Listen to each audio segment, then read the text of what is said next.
Under the heading of data link control, after discussing data link control services and data link layer protocols and high level data link control, that is HDLC, now we will discuss about point to point protocol. One of the most common protocols for point to point access is the point to point protocol. Today, millions of internet users who need to connect their home computers to a server of internet service provider use PPP. To control and manage the transfer of data, there is a need for a point to point protocol at data link layer. PPP is by far the most common. So, PPP is a data link layer protocol mostly used in wide area network which commonly run over internet link. It is widely used in broadcast communication having heavy loads and high speed. It is used to transmit multi-protocol data between two directly connected computers, that is point to point. That's why we are saying this one as a point to point protocol. So the designers of BPP have included several services to make it suitable for point to point protocol, but have ignored some traditional services to make it simple. PPP uses a character oriented or a byte oriented frame. This figure shows the format of a PPP frame. So it is just like HDLC. So the first one is flag, then address, then control, then protocol is there, then payload of variable size depending upon what packet you are receiving from network layer, and then FCS, then flag will be there. So you already know that flag is of 8 bit. The bit sequence is with 0, 0, then 6, 1, then 0. This address, by default, we are keeping it as a 8, 1. Okay, this is also an 8 bit. This control is 6, 0, then 2, 1. Then protocol is there, then payload is there of variable length. FCS is of 4 byte or 2 bytes. Flag, again it repeats. This flag will show the starting of frame and ending of frame. Now we will discuss about transition phases. So transition phase will start from the middle section, that is start, and first thing it will detect carrier, and if it is not detecting carrier, the carrier detection will fail.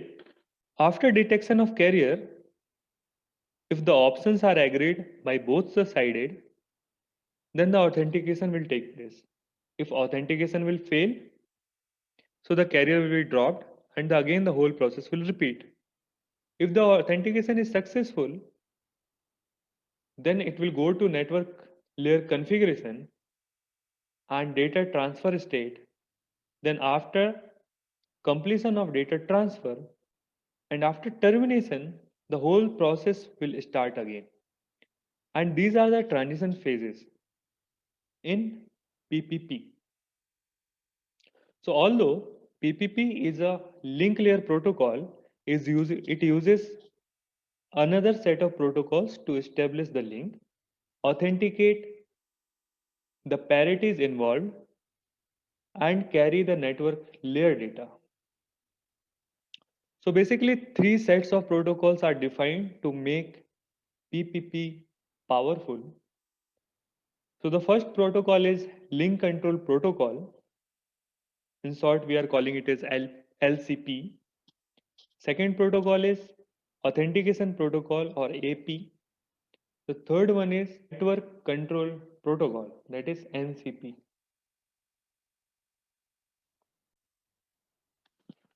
So now come to multiplexing in PPP. So here you can see that from network layer, from this network layer, you are getting some data in data link layer. So here at payload, basically your data is there, and with data, various other protocols are there to make this PPP more powerful. Some network control protocol, that is NCP, are there. Some authentication protocols are there, and some link control protocols are there.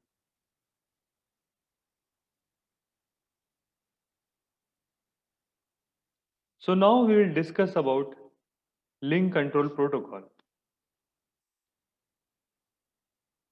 So basically, your frame will start from a flag, then address, then control, then protocol, then payload is there.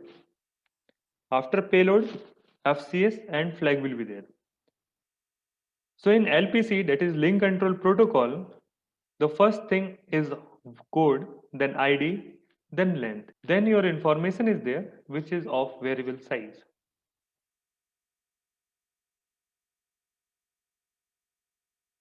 So this code, in the previous slide, this code is basically either can be 0x01. This is for configure request.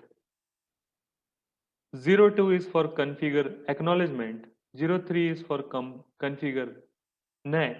04 is for configure reject. 045 is for terminate request.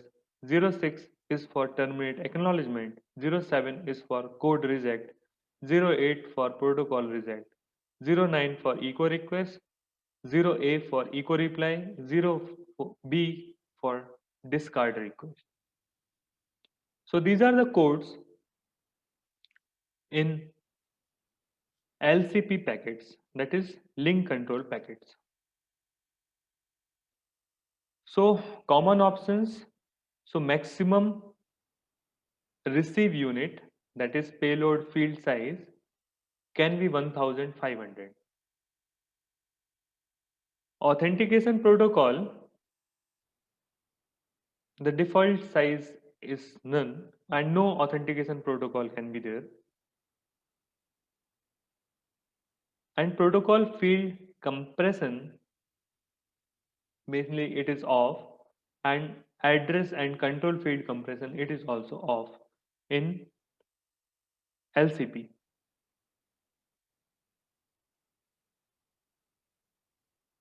Now come to packet encapsulated in PPP frame. So the first thing will be one user will be there and one system will be there.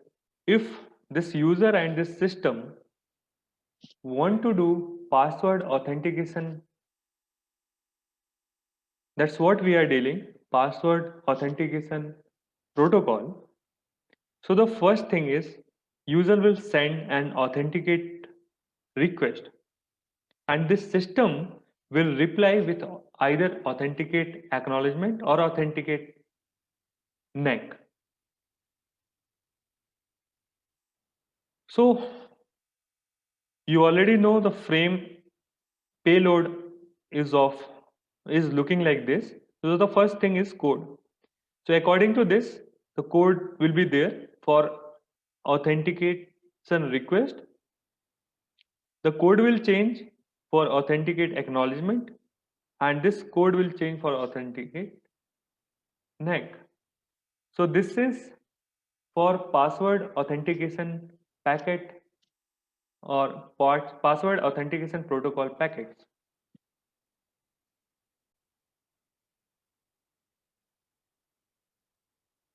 Now we will see challenge handshake authentication protocol, that is CHAP. So how it is encapsulated in triple P frame. So in challenge handshake authentication protocol, basically user will be there and system will be there. So system will send some challenge signal, user will respond it, and system will send either it is success or failure. So for challenge, your payload will look like this. Code will be there, ID will be there, length will be there, challenge length will be there, then challenge value will be there, and variable name will be there. Response will be in the same manner, and for success or failure, either it can send success or it can send failure. So now we will see Internet Protocol Control Protocol. So this Internet Protocol Control Protocol, or otherwise IP Control Protocol, or otherwise IPCP, is responsible for configuring, enabling, and disabling the IP protocol module on both end of point-to-point link. So basically, the structure will look like this. The IPCP packet in the frame payload will look like this. The code will be there, ID will be there, length will be there, and IPCP information will be there. Now we will see code values for IPCP packet. So code value will be 1 to configure request. The code will be value will be 2 for configure acknowledgement, 3 for configure NAC, 4 for configure reject, 5 for terminate request, 6 for terminate acknowledgement, and 7 for code reject. The IP diagram encapsulated in PPP mode will look like this. So IP packet will have some header and user data under this payload. Now we will see multi-link PPP. So logical PPP will be there, and in that payload, basically it divides for with the help of protocol field for different channels. So this payload is for channel 1 and this payload is for channel 2.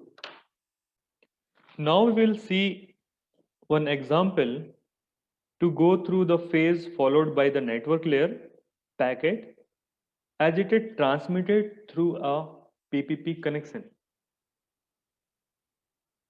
So this figure shows the steps. For simplicity, we assume unidirectional movement of data from user side to system side. And we will take that one as sending an email through an ISP. So the first thing user will do, user will send a configure request. The system will send and configure acknowledgement. And then after authentication process will start. So it will send an authentication request. The system will send an authentication acknowledgement. Then again configure request will be there and configure acknowledgement will be there, and after that whole data transfer will be there. And then at last termination request will be there. So termination request and termination acknowledgement will be there. So in this way your point-to-point protocol will work. And that's it for point-to-point protocol or PPP.